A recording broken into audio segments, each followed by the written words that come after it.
Hello, ഇന്ന് ഞാനൊരു beef biryani ഉണ്ടാക്കുന്നത്. അതിൻ്റെ ബീഫ് റെഡിയാക്കുന്ന വിധമാണ് കാണിക്കുന്നത്. ഇത്തിരി വലിയ പീസായി കഷ്ണിച്ച ബീഫ് നന്നായി കഴുകി വാരി നന്നായി വെള്ളം വാഴ്ത്തിയെടുത്തിട്ടുണ്ട്.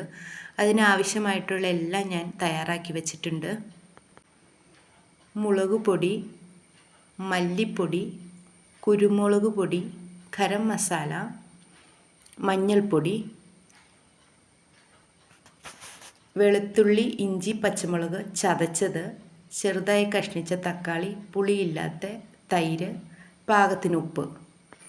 ഇതെല്ലാം ഇതിലിട്ട് നന്നായി മിക്സ് ചെയ്ത് 10-15 മിനിറ്റ് വെറുതെ ഒന്ന് മൂടി വയ്ക്കുക. അതിനുശേഷം കുക്കറിൽ വേവിക്കാൻ വയ്ക്കാം. ഞാൻ കുക്കറിലാണ് വയ്ക്കുന്നത്. വെള്ളം ഒട്ടും ഒഴിക്കേണ്ടതില്ല. ഇതിൽ വെന്ത് കിട്ടാനുള്ള വെള്ളം ഇതിലുണ്ടാവും. ഇതിപ്പോൾ വെന്തിട്ടുണ്ട്. ഇനി ഇതിലേക്ക് ആവശ്യമായിട്ടുള്ള സവാള ഇതുപോലെ കട്ട് ചെയ്തത്, വെളുത്തുള്ളി, ഇഞ്ചി, പച്ചമുളക് ചതച്ചത്, കറിവേപ്പില, തക്കാളി ഇത്രയും നന്നായി വഴറ്റിയെടുക്കാം. ഇതിലേക്ക് ആവശ്യത്തിന് ഉപ്പും ചേർക്കണം. ഞാനത് വിട്ടുപോയി കാണിക്കാൻ.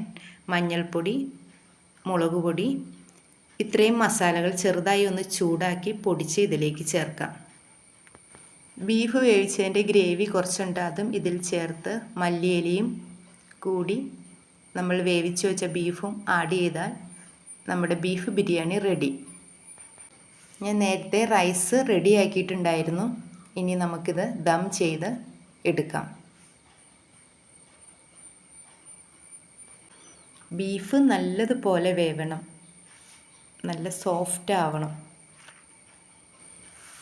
ഞാൻ നൂർജഹാൻ അഷ്റഫ്. എൻ്റെ ചാനൽ നിങ്ങൾ എല്ലാവരും സബ്സ്ക്രൈബ് ചെയ്യുക, ഷെയർ ചെയ്യുക, എന്നെ സപ്പോർട്ട് ചെയ്യുക.